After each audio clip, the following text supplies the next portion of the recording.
गरुड़ जी भगवान विष्णु के चरणों में बैठ गए। उनके मन में एक गहरी जिज्ञासा थी, प्रभु संसार का सबसे बड़ा रहस्य क्या है? विष्णु भगवान करुणा से मुस्कुराए और बोले, हे विनता पुत्र, सबसे बड़ा रहस्य है मृत्यु। मनुष्य जीवन भर इसी को टालने की चेष्टा करता है, परंतु अंततः इससे बच नहीं पाता।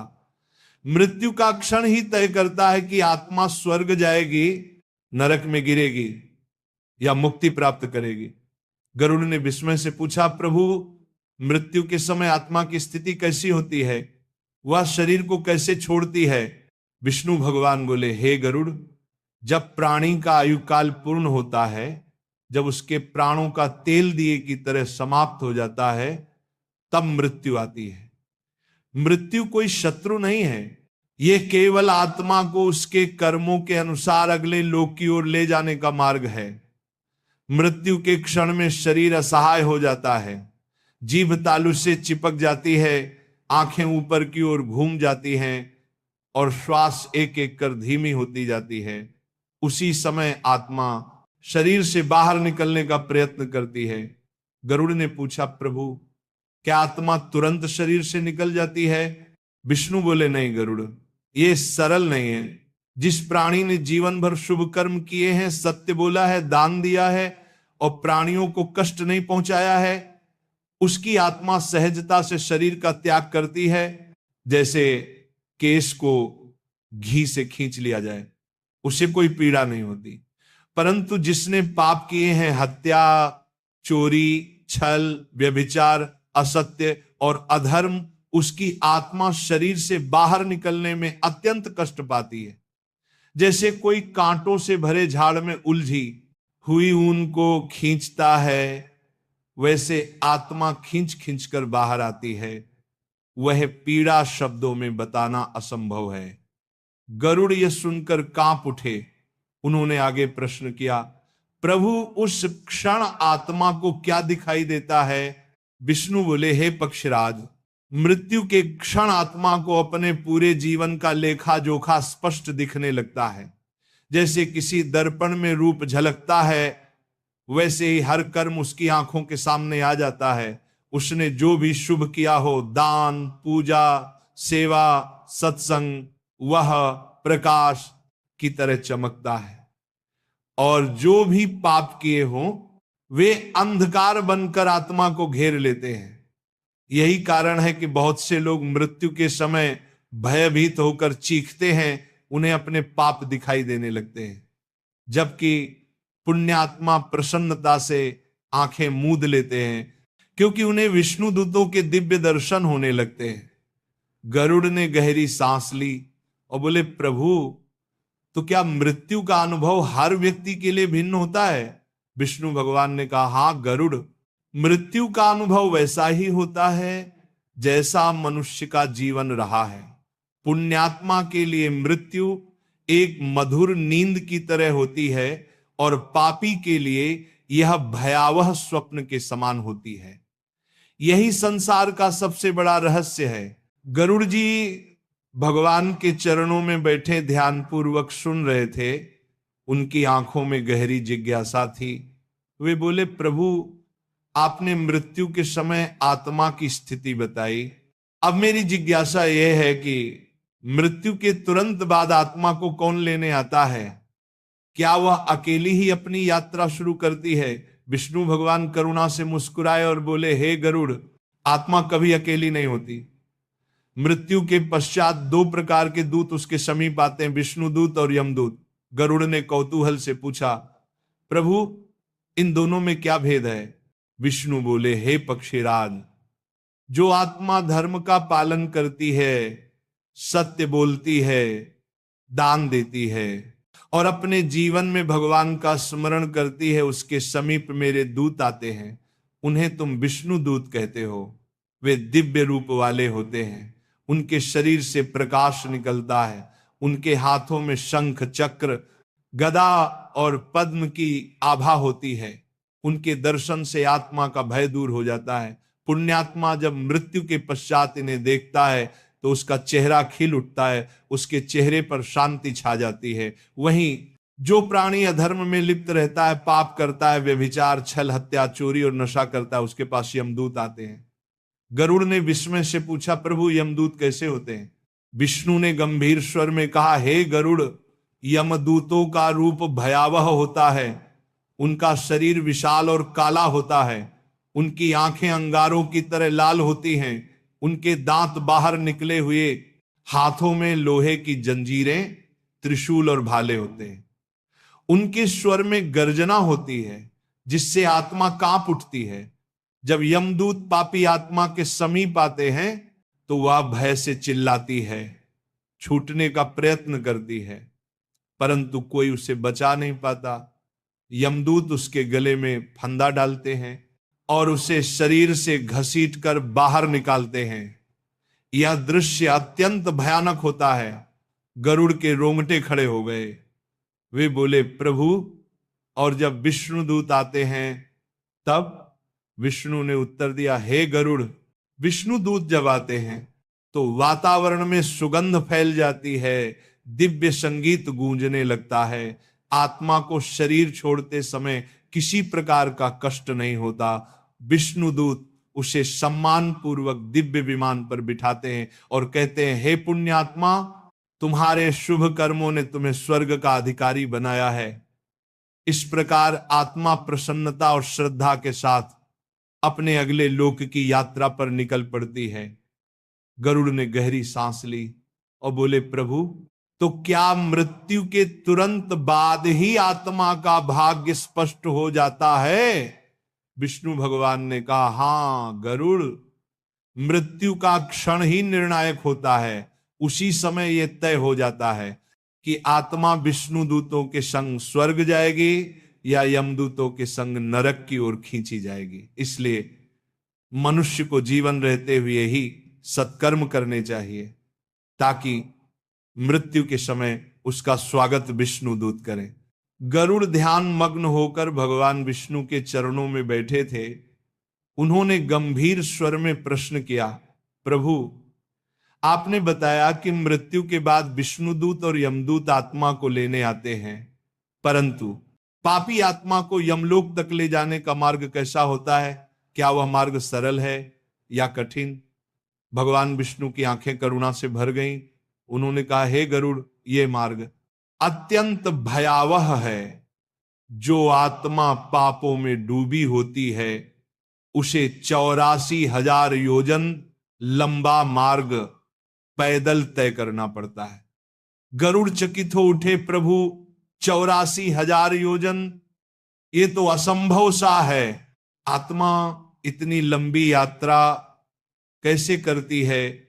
विष्णु बोले, हे पक्षीराज, ये मार्ग केवल दूरी में ही लंबा नहीं बल्कि यातनाओं से भरा हुआ है। यमदूत आत्मा को घसीटते हुए उस पथ पर ले जाते हैं। वहां न कोई छाया होती है, न जल, तपती हुई धूप, अंगारों से भरी धूल और कांटेदार पथरीली भूमि होती है। आत्मा तड़प तड़प कर प्यास मांगती है, परंतु उसे जल के स्थान पर उबलता हुआ तेल पिलाया जाता है। गरुड़ का हृदय द्रवित हो गया। वे बोले, प्रभु, क्या आत्मा इस यात्रा में अकेली होती है?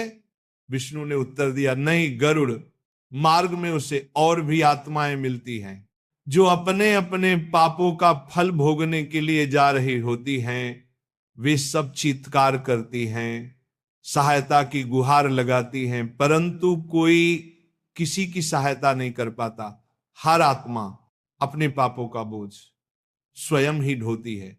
उस मार्ग पर भयानक कुत्ते, कौवे और गिद्ध आत्मा पर टूट पड़ते हैं। कभी उसे कांटों से भरे जंगल से गुजरना पड़ता है, कभी उसे अग्नि की नदी में उतरना पड़ता है। वहां के प्राणी उसके मांस को नोच नोच कर खाते हैं, परंतु आत्मा मरती नहीं, क्योंकि यह दंड उसके कर्मों के अनुसार तय किया गया है। गरुड़ का शरीर कांप उठा। उन्होंने कांपती आवाज में पूछा, प्रभु, क्या इस पीड़ा का कोई अंत नहीं? विष्णु भगवान ने कहा, हे गरुड़, ये यात्रा तब तक चलती है जब तक आत्मा अपने पापों का प्रथम दंड सहन नहीं कर लेती, उसके बाद उसे यमराज के दरबार में प्रस्तुत किया जाता है। वहां चित्रगुप्त उसके कर्मों का लेखा पढ़ते हैं और फिर उसे नरक या स्वर्ग में भेजा जाता है। इसलिए कहा गया है मनुष्य को जीवन में सत्कर्म करने चाहिए, क्योंकि मृत्यु के बाद की यह यात्रा किसी भी पापी के लिए सबसे भयानक अनुभव है। गरुड़ ने गहरी सांस ली और उनका हृदय भय और करुणा से भर गया।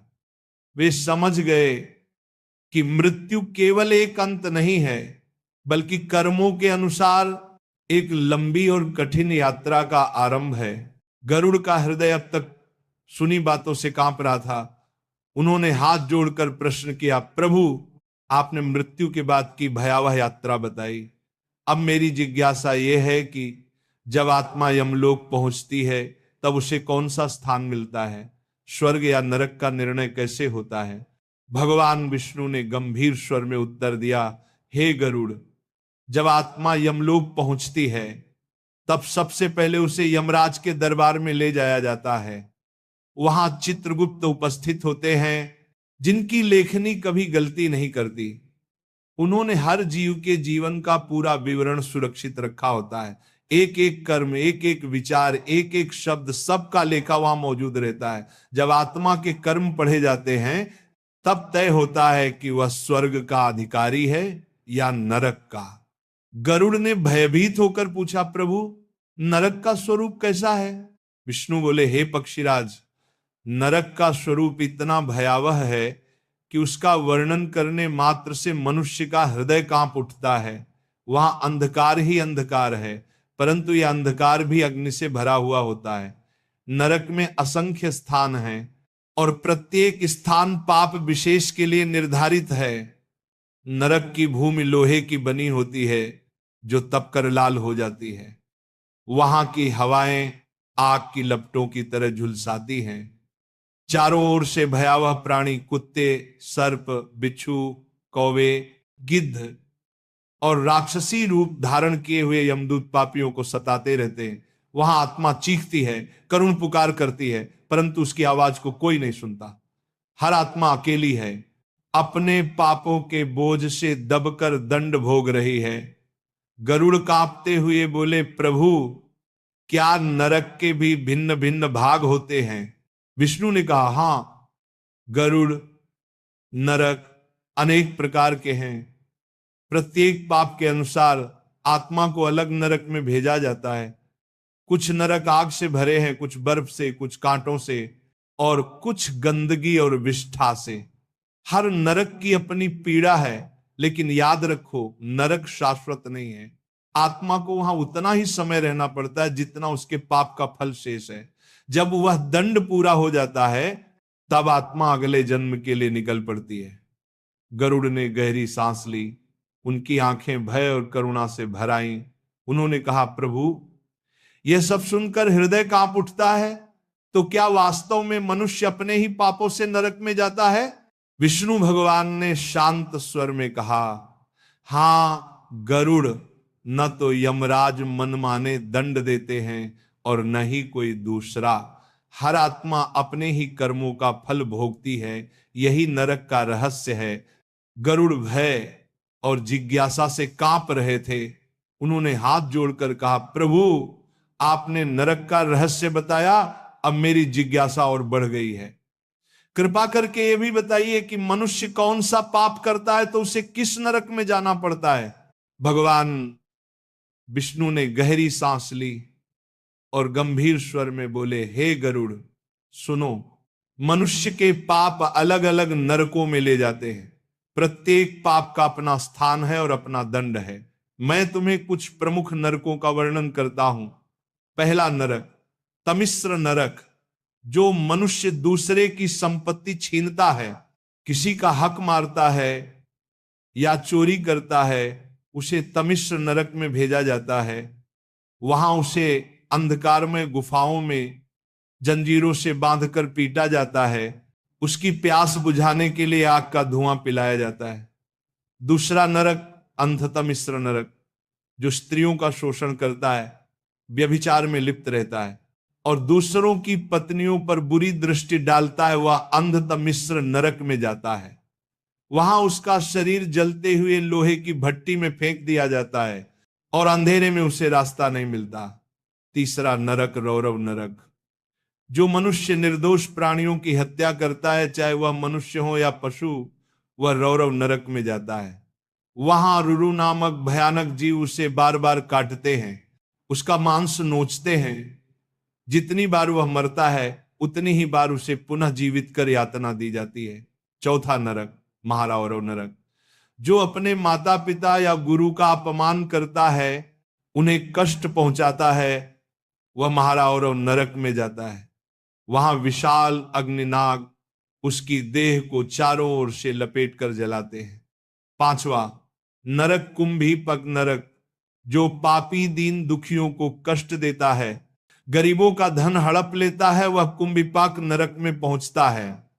वहां उसे उबलते हुए तेल से भरे कड़ाह में डाल दिया जाता है। वह चीखता है परंतु बाहर नहीं निकल पाता। छठवां नरक, असिपत्रवन नरक। जो व्यक्ति झूठ बोलता है, कपट करता है और दूसरों को धोखा देता है, वह असिपत्रवन नरक में जाता है। वहां लोहे की पत्तियों वाले पेड़ होते हैं जिनकी धार तलवार जैसी होती है। आत्मा को उन पेड़ों में घसीटा जाता है और उसका शरीर चीर चीर दिया जाता है। सातवां नरक, शालमली नरक। जो व्यभिचारी होते हैं, वासना में अंधे होकर गलत मार्ग अपनाते हैं, वे शालमली नरक में जाते हैं। वहां विशाल शालमली वृक्ष होता है जिस पर लोहे के कांटे लगे होते हैं। आत्मा को उस पर बार बार फेंका जाता है और कांटे उसके शरीर को चीरते रहते हैं। आठवां नरक, वैताल नरक। जो शराब पीते हैं, नशे में दूसरों का अपमान करते हैं, वह वैताल नरक में पहुंचते हैं। वहां राक्षस उन्हें जहर और आग का मिश्रण पिलाते हैं और उनकी देह बार बार फटती और जुड़ती रहती है। नौवां नरक, पूयवाह नरक। जो लोग दूसरों को धोखा देकर झूठे वचन देते हैं, वह पूयवाह नरक में जाते हैं। वहां गंदगी, कीड़े और विष्ठा से भरे तालाब में आत्मा को फेंक दिया जाता है। कीड़े उसके शरीर को खाते रहते हैं। 10वां नरक, प्राणरोध नरक। जो बिना कारण जीवों की हत्या करते हैं, खेल के लिए, आनंद के लिए, वे प्राणरोध नरक में जाते हैं। वहां उनकी देह को हजारों भाले और बाणों से छेदा जाता है। भगवान विष्णु ने कहा, हे गरुड़, ये केवल कुछ उदाहरण हैं, ऐसे असंख्य नरक हैं जहां आत्माएं अपने अपने पापों के अनुसार भेजी जाती हैं। गरुड़ भय से कांपते हुए बोले, प्रभु, ये सब सुनकर शरीर में कंपकंपी हो रही है, तो क्या मनुष्य को अपने कर्मों से ही नरक या स्वर्ग मिलता है? विष्णु भगवान ने गंभीर स्वर में कहा, हां गरुड़, याद रखो, नरक और स्वर्ग मनुष्य के कर्मों से ही बनते हैं। जैसा कर्म वैसा फल। कोई दूसरा तुम्हें दंड नहीं देता, तुम्हारे अपने कर्म ही तुम्हें नरक की ओर खींचते हैं। गरुड़ भय से कांपते हुए भगवान विष्णु की बातें सुन रहे थे। उन्होंने धीरे से कहा, प्रभु, आपने नरक की यातनाओं का ऐसा भयानक वर्णन किया कि हृदय दहल उठा।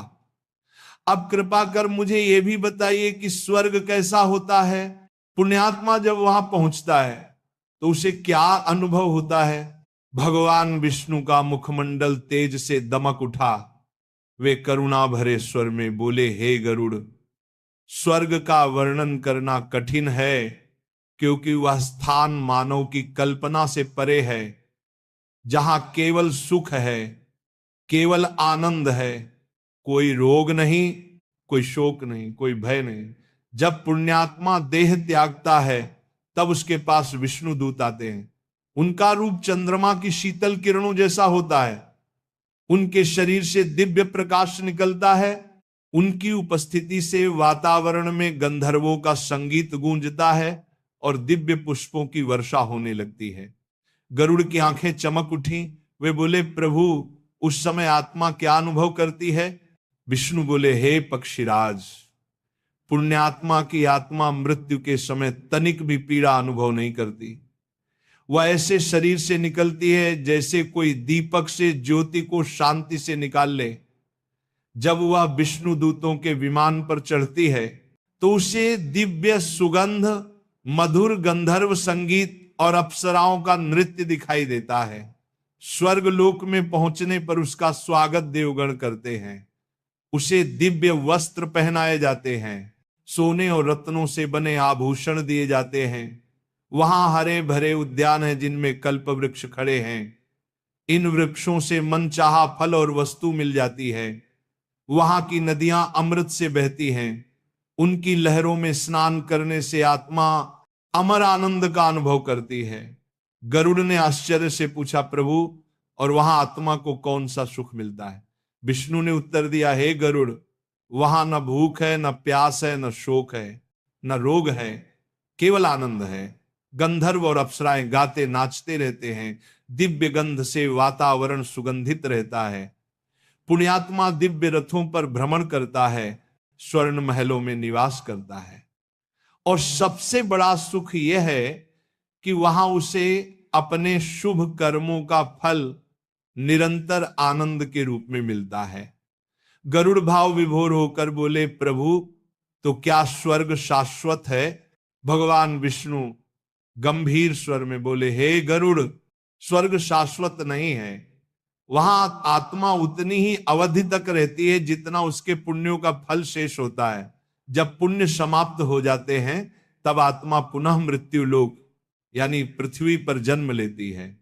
गरुड़ ने धीरे से कहा, प्रभु, इसका अर्थ यह हुआ कि नरक हो या स्वर्ग, दोनों अस्थाई हैं। विष्णु भगवान मुस्कुराए और बोले, हां गरुड़, नरक हो या स्वर्ग दोनों अस्थाई हैं, केवल मोक्ष शाश्वत है। गरुड़ अब तक भगवान विष्णु से मृत्यु, नरक और स्वर्ग का गूढ़ ज्ञान सुन चुके थे। उनका मन और अधिक जानने के लिए व्याकुल हो उठा। उन्होंने विनम्र स्वर में पूछा, प्रभु, आपने बताया कि नरक और स्वर्ग दोनों अस्थाई हैं। जब पुण्य और पाप का फल समाप्त हो जाता है तो आत्मा पुनः जन्म ले लेती है। परंतु क्या कोई ऐसा मार्ग है जिससे आत्मा बार बार जन्म मृत्यु के चक्र में न फंसे और सदा के लिए मुक्त हो जाए?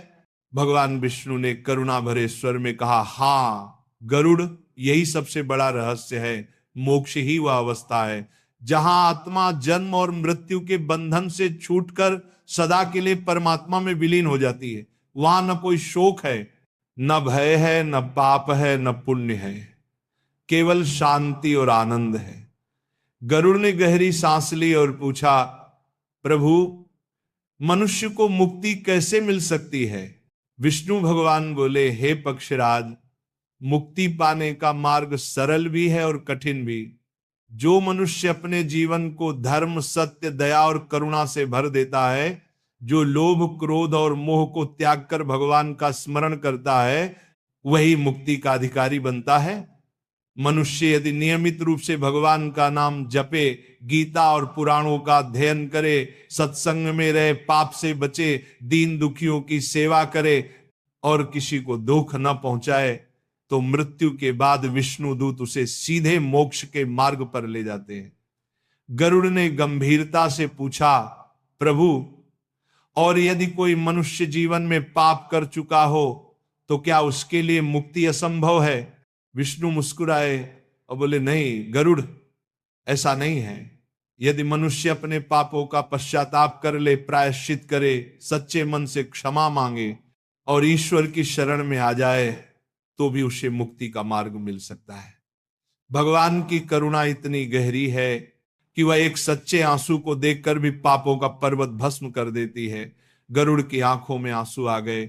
उन्होंने धीमे स्वर में पूछा, प्रभु, तो क्या मनुष्य का सबसे बड़ा कर्तव्य यही है कि वह जीवन भर अच्छे कर्म करे और मृत्यु से पहले कोई पश्चाताप न रहे?